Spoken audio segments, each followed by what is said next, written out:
We are building a generous church. Jesus taught the following: Give, and it will be given to you, a good measure, pressed down, shaken together, running over, will be poured into your lap.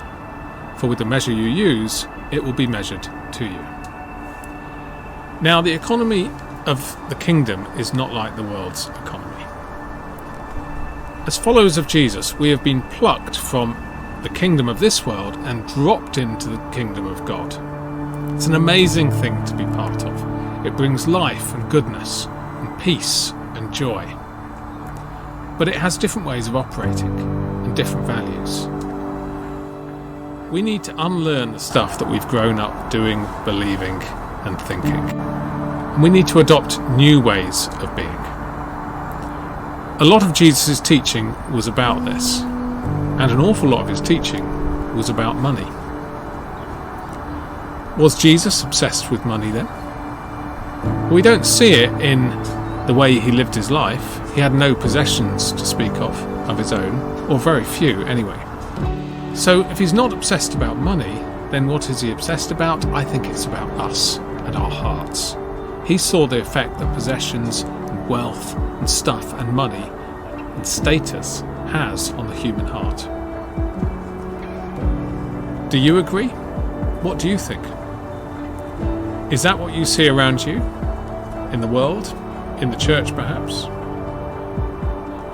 Jesus also said, "Do not store up for yourselves treasures on earth where moths and vermin destroy and where thieves break in and steal, but store up for yourselves treasures in heaven where moths and vermin do not destroy and where thieves do not break in and steal.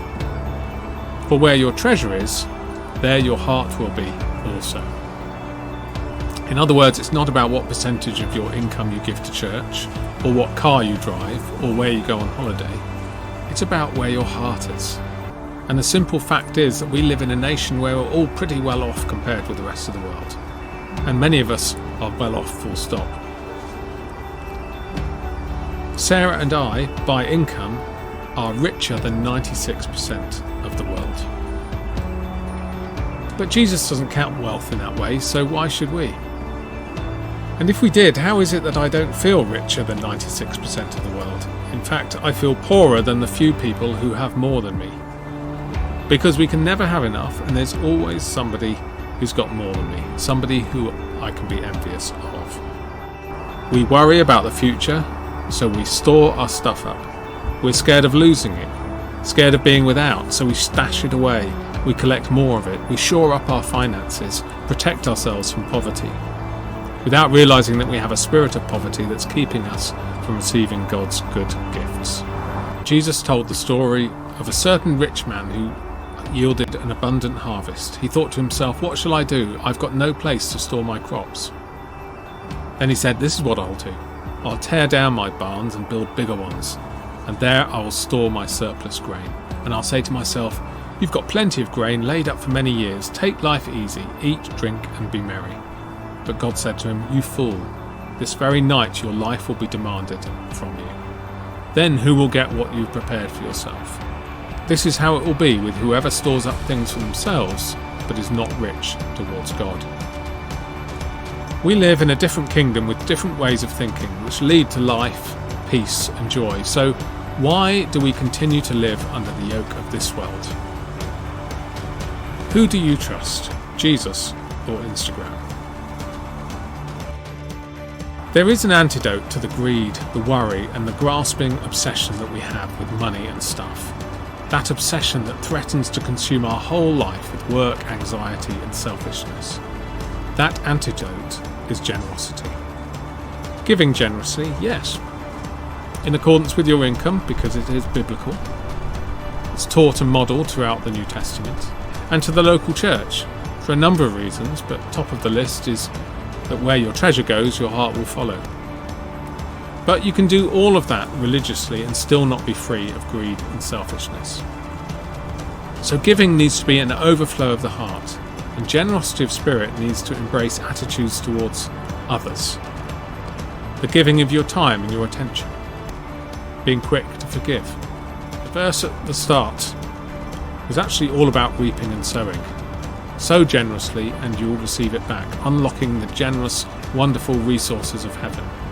A good measure, pressed down, shaken together and poured over, running into your lap. But it was in a wider context than giving. Do not judge, and you will not be judged. Do not condemn, and you will not be condemned. Forgive, and you will be forgiven. Give, and it will be given to you. A good measure, pressed down, shaken together, running over, will be poured into your lap. For with the measure you use, it will be measured to you. I love our church precisely because of its generosity of spirit. There is a kindness and a grace, as well as a people quick to help out others, including financially. And I don't take it for granted, nor do I think we've arrived. There is more to this generous dynamic of heaven for us to explore and experience. And if you are new to this, unsure about giving, feeling a bit anxious financially perhaps, or just new to the ways of the kingdom of God and how it works on different principles, perhaps you feel that giving away 10% of your income is a bit radical or hasty. Well, I invite you to adventure with Jesus along this path. Make a start somewhere, and then every now and then stretch the generosity muscle a little bit more. Give, and it will be given to you. A generous measure, pressed down, shaken together, will be poured into your lap. For the measure that you use, it will be measured unto you. And our generous God is longing to show us more.